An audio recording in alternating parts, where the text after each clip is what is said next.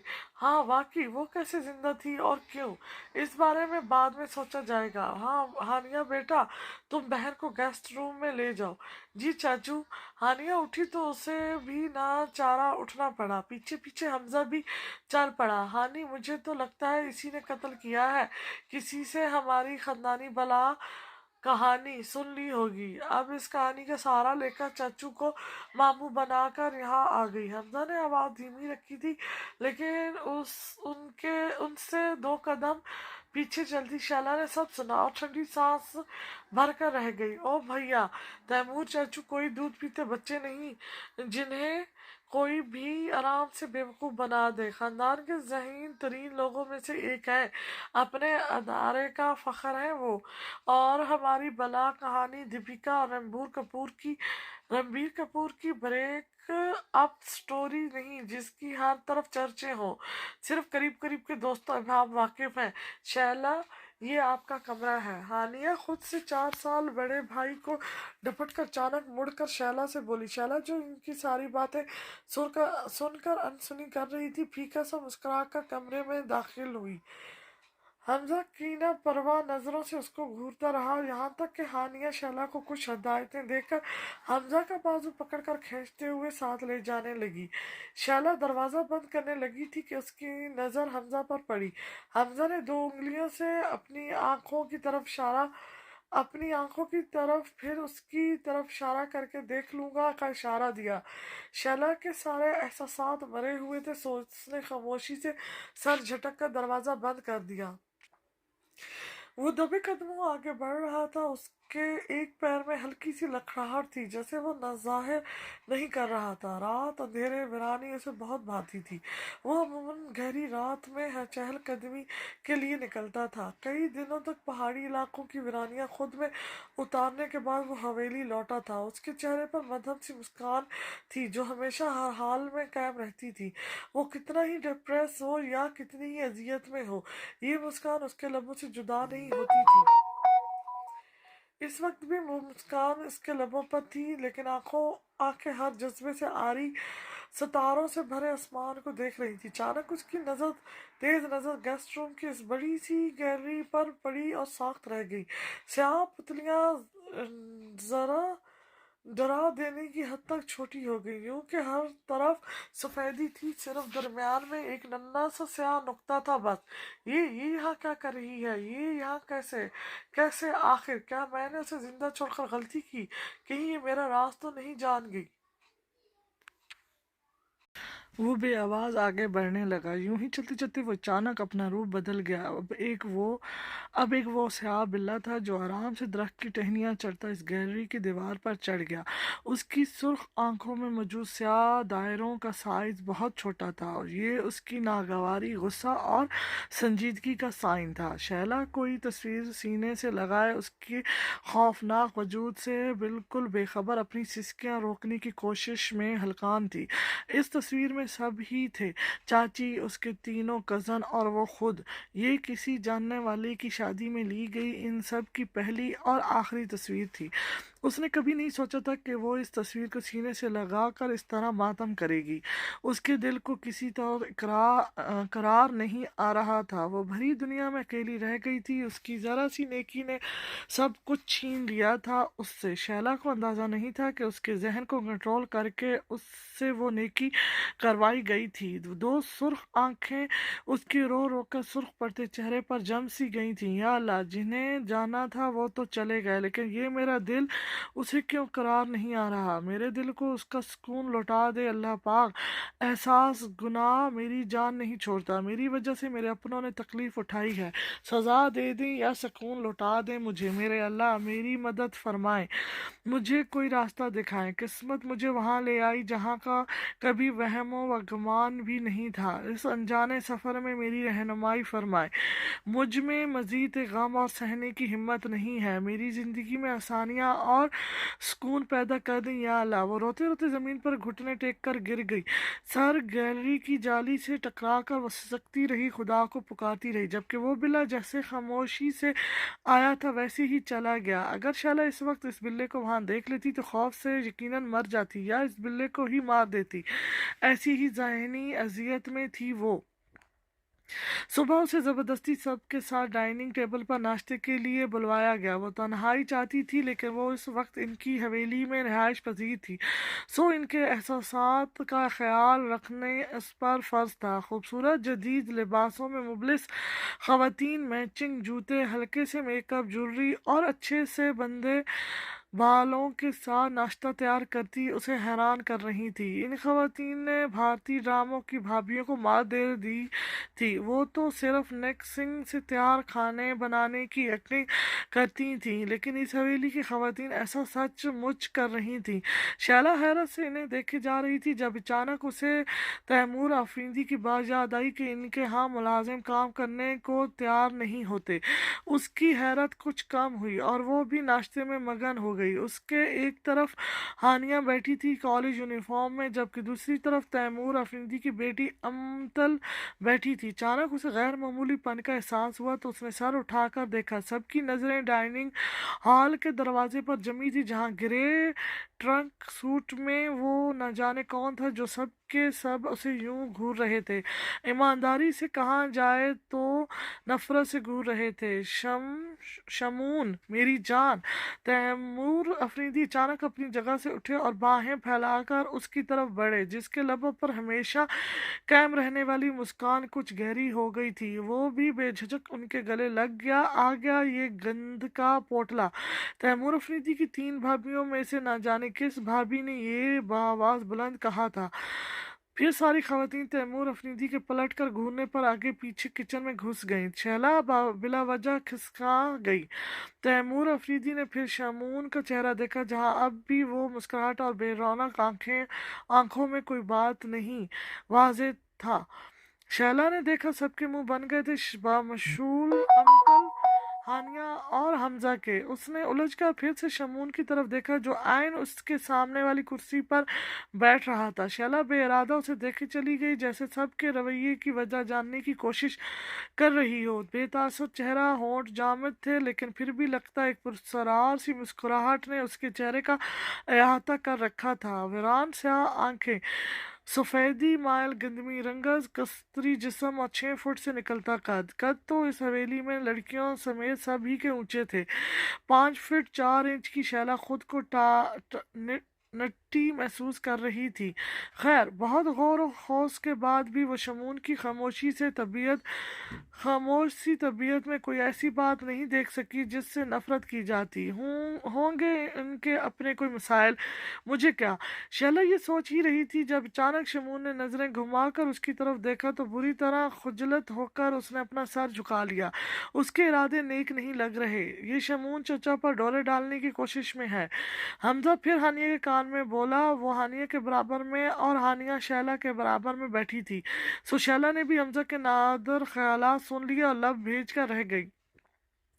اسے ہلکے کردار کا سمجھا جا رہا تھا۔ اس خیال کے آتے ہی اس کی آنکھیں نم ہو گئی۔ مجبوری کتنا ذلیل کرواتی ہے، میں اپنے گھر چلی جاؤں گی، شیلا نے دل میں ارادہ باندھا، جبکہ شمون، جس کی تیز سماعتوں تک حمزہ کی دھیمی آواز میں کہی گئی بات بآسانی پہنچ گئی تھی، عجیب سے انداز میں پل بھر کو مسکرایا۔ ہمارے جو دادا تھے وہ بلا کے رنگین مزاج تھے، بقول میری دادی کے۔ ہانیہ کے گھورنے پر امتل سٹپٹا کر بولی، جب میرے پاپا جو دادا کے سب سے چھوٹے بیٹے تھے اور اس وقت 18 سال کے تھے، تب دادا نے حویلی کی ایک خادمہ کے ساتھ ہم سمجھ گئی نا۔ امتل نے گلا کھنگار کا معاملے کی نوعیت سمجھائی، جسے سمجھ کر شیلا نے سٹپٹا کر سر ثابت میں ہلا دیا۔ گڈ گرل، بس شمون چاچو کے پیدا ہونے کے بعد وہ خادمہ انہیں یہاں چھوڑ کر نہ جانے کہاں چلی گئیں۔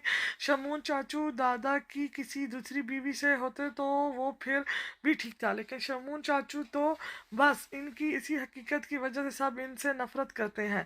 دادی نے دادا سے طلاق کا مطالبہ کر دیا تھا، اس سب کے بعد سو دادا نے جذبات میں آ کر خودکشی کر ڈالی۔ یہ بھی ایک بڑی وجہ ہے شمون چاچو سے نفرت کی۔ میرے پاپا کے سوا گھر میں کوئی انہیں پسند نہیں کرتا۔ نیو جنریشن پر اپنے بڑوں کی سکھائی سمجھائی باتوں کا اثر ہے، شاید اسی لیے ہم میں سے بھی کوئی انہیں قبول نہیں کر سکا۔ شیلا امتل کی بے پرواہی پر اسے دیکھتی رہ گئی۔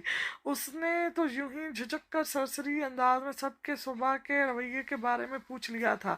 جواب میں امتل نے اس کے آگے بڑے سکون سے ساری خاندانی ہسٹری کھول کر رکھ دی، گویا اسے کوئی فکر نہیں تھی کہ کوئی انجان مہمان شمون کے بارے میں کیا سوچے گا۔ شیلا کو امتل سمیت حویلی کے سب ہی مکین کھٹور دل لگے اور اسے شمون سے ہمدردی ہوئی، ساتھ ہی تیمور افریدی کے لیے دل میں احترام اور بڑھ گیا۔ لیکن میرا خیال ہے شمون چچا کا کہیں بھی کوئی قصور نہیں، ان سے یہ نفرت ناجائز ہے۔ کم سے کم تم لوگ اپنی ہی دھن میں، آہستہ سے کہتے ہوئے شیلا نے چونک کر اپنے خالی پہلو دیکھا۔ ہانیہ اور امتل فون پکڑائے کافی فاصلے پر کھڑی نہ جانے کس سے باتوں میں لگی تھی، اسے احساس ہی نہیں ہوا کہ وہ دونوں کب اس کے پاس سے گئی تھیں۔ سر جھٹک کر شیلا اپنے کمرے میں جانے کے لیے لان کی بینچ سے اٹھی اور جیسے ہی مڑی شمون کے فولادی وجود سے ٹکرا گئی۔ اس لمس سے اسے کچھ یاد آیا تھا، لیکن کیا وہ سمجھ نہیں پائی۔ ایک چپتی سی مزرانہ نظر شمون پر ڈال کر وہ آگے بڑھ گئی، جبکہ شمون یا ایک اٹک اس کی گھٹنوں سے تھوڑی اوپر الجھی سلجھی سی لہرتی چوٹی کو دیکھتا رہ گیا۔ تیمور افریدی کے بعد یہ پہلی بار تھا کہ کسی نے اس کے حق میں کچھ کہا تھا۔ اس کا ہاتھ بے اختیاری میں اپنے دل پر پڑا تھا، کچھ عجیب سا ہوا تھا اندر، جو اس وقت وہ سمجھنے سے قاصر تھا۔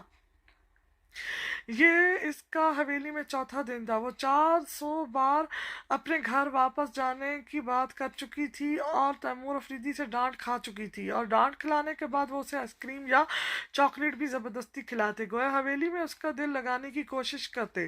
شیلا حیران ہوتی، کوئی شخص اجنبیوں پر اتنا مہربان کیسے ہو سکتا ہے، لیکن جو بھی تھا وہ در حقیقت یہاں سے جانا چاہتی تھی، کیونکہ آتے جاتے حمزہ کی طنز اور کاٹدار نظریں اسے تکلیف دے رہی تھیں۔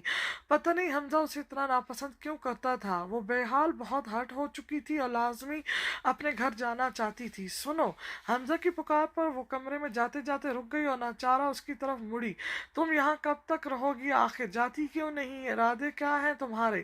مہمان 3 دن تک ہی برداشت کیا جا سکتا ہے، میں انشاءاللہ یہاں سے جلد چلی جاؤں گی۔ مجھے بھی کوئی شوق نہیں ہے اس بڑی سی حویلی کے ایک چھوٹے سے دل و دماغ والے فرد سے ہر آدھے گھنٹے بعد بے عزت ہونے کا۔ آپ کی مزید اطلاع کے لیے عرض ہے کہ میں بھی ایک عام سی انسان ہوں جسے رویے ہرٹ کرتے ہیں، اور میں مزید ہرٹ نہیں ہونا چاہتی۔ چلی جاؤں گی میں، سخت لہجے میں کہہ کر شیلا نے دروازہ حمزہ کے منہ پر پوری قوت سے بند کیا تھا۔ حمزہ ساخت و سمت وہیں کھڑا رہ گیا۔ شیلا کے تیزی سے براستے آنسو اور آنکھوں سے جھلکتی تکلیف اور